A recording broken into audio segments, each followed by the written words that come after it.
Hello good morning guys के छ यार आज चाहिँ चट्टसँग हामी चाहिँ यो रिङ्गिमा झर्ना हामी घुम्न जाँदैछौँ। रिङ्गिमाको अर्थ चाहिँ सुन्दरी भनेर अनि यो याम्फू भाषामा बुझिँदो रहेछ। टक्क लगाएर आज चाहिँ हामी रिङ्गिम झर्ना घुम्न जाँदैछौँ। तपाईँहरूलाई म दृश्य देखाउँछु। यात्रा कठिन छ, बाटोमा हिँड्दै टक्क लगाएर यसो हिँड्दैछौँ। बाटो तेर्सो छ, अलिकति उकालो थियो, अहिले चाहिँ हामी तेर्सो बाटोमा आइसकेको छौँ। सट्ट लगाएर अब तेर्सो जानेछौँ। तपाईँलाई हेर्दै जानुहोस् मेरो भिडियोलाई। ल है बाटो चाहिँ यस्तै छ, यो ट्र्याक ओपन गरेको छ, ट्र्याक खोलिएको छ। चट्ट लगाएर ठिकै छ बाटो तेर्सो 63। ल है हाम्रो ईशा बहिनी र इसिका बहिनी चाहिँ अनि सिलगढीबाट घुम्न आउनु भएको छ। उहाँको आफ्नो बुवाको पुर्खाको थलोमा घुम्न आउनु भएको छ। उहाँलाई पनि एकदम रमाइलो भइरहेछ। चाहिँ टक्क किमाथाङका नाका जाने बाटो हो यो पारेको चाहिँ सर।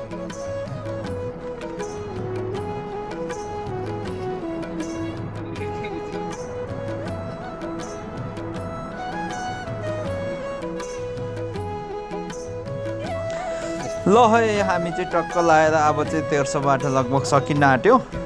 अब चाहिँ यहाँबाट अलिकति उता गएपछि ओह्रालो छ, त्यहाँबाट ओह्रालो गएर चाहिँ हामी जानेछौँ। यहाँ चाहिँ अब हेर्नुहोस् ल यो चाहिँ हाम्रो इखुवा खोला हो। यहीसँग भएर चाहिँ हाम्रो रिङ्कीमा झर्नाको पानी पनि बग्छ। पानी चाहिँ एकदम क्लियर हुन्छ क्या, गाउँघरकै सफा छ, फोहोर हुँदैन त्यस्तो। यात्रा कठिन छैन आमा, कठिन छ जिन्दगीमा, केही पाउनु केही गुमाउनै पर्छ है। उकालो ओह्रालो चाहिँ गर्नै पर्छ स्वास्थ्यको लागि। हिँडेपछि पसिना आउने चाहिँ कस्तो, यस औषधि अरू केही छ नआउने? यो चाहिँ केही छ उपाय? ईशाको पालो टक्क यो चढिरहेको छ।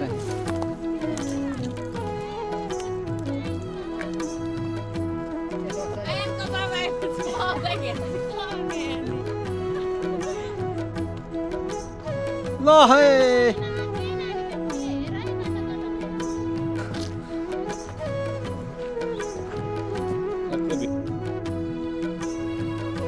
बढारे पहिरा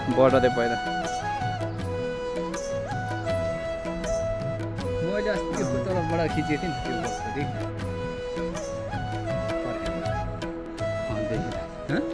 त्यो तल ढुङ्गामा आउँथ्यो, यो पो पाएको त होइन उता उतै ढुङ्गै ढुङ्गा तलैदेखि खेदिदियो त्यो ढुङ्गामा। हामी चाहिँ आउँदा आउँदा बाटोमा अलिक थाकेको कारणले गर्दा यहाँ भलाकुसारी गफ हुँदैछ। हो यो त इन्दर त्यही त झोलामा एक दुई दिन बोक्छ होइन, अनि घरमा थन्काएर राखिहाल्छ। झोलामा बोक्नुपर्छ नि, छोरा मान्छे त एक दुई दिन हो हेरिराख्नु न। त्यहाँ अस्ति एकचोटि ठुलो पनि बनाएको छ नि त यसको, तिनवटा छ अलि लामो बनाइदियो। अलिकति यहाँ बाटो अप्ठ्यारो छ, त्यही भएर चाहिँ पुरो स्लिप खाएको छ भने उहाँकै भिनाजुले उठाउँदै हुनुहुन्छ बाजु डोर्याउँदै।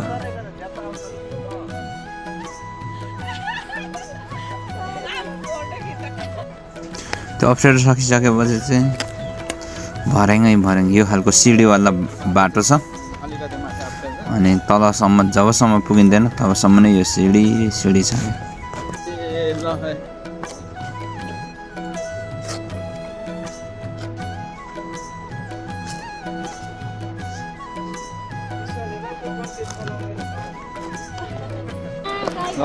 बाटो चाहिँ यस्तो टक्क लगाएर निङ्खिम झर्ना ठक्क देखिरहेको छ। बाटो यो हो।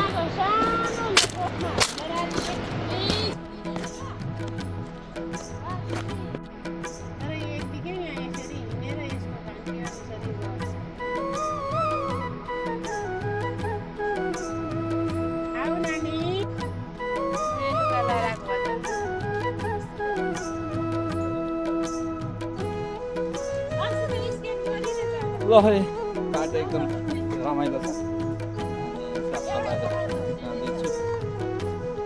बाटो चाहिँ जस्ट भर्याङ भएर होला, जस्ट रमाइलो छ। हामी पुगिसकेका छौँ। अब चाहिँ हामी फोटो खिच्नेछौँ। ल है भिरमाउरे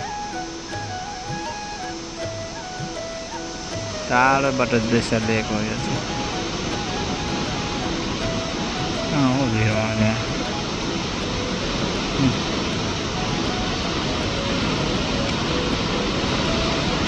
टक्क यो कालो कालो झुन्डेको चाहिँ भिरमाउरे। ल है यो चाहिँ रिङ्कीमा झर्ना। यहाँ हामी चाहिँ टक्क पुगिसकेका छौँ।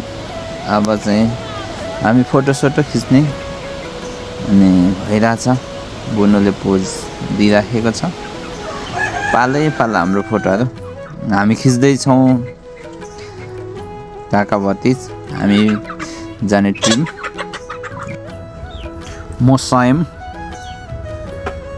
हाम्रो टोली भेनाको मुख दामी देखिरहेछ। बुनु इसिका र इसा दिदी भेना पोज दिइरहेछ। मुस्कान दामी छ दिदीको। हामी टिम यतिजना थियौँ। यो चाहिँ रिङ्कीमा झर्ना टक्क मैले भिडियो लिएको। यो चाहिँ रिङ्कीमा झर्नामा शौचालय पनि व्यवस्थापन रहेछ।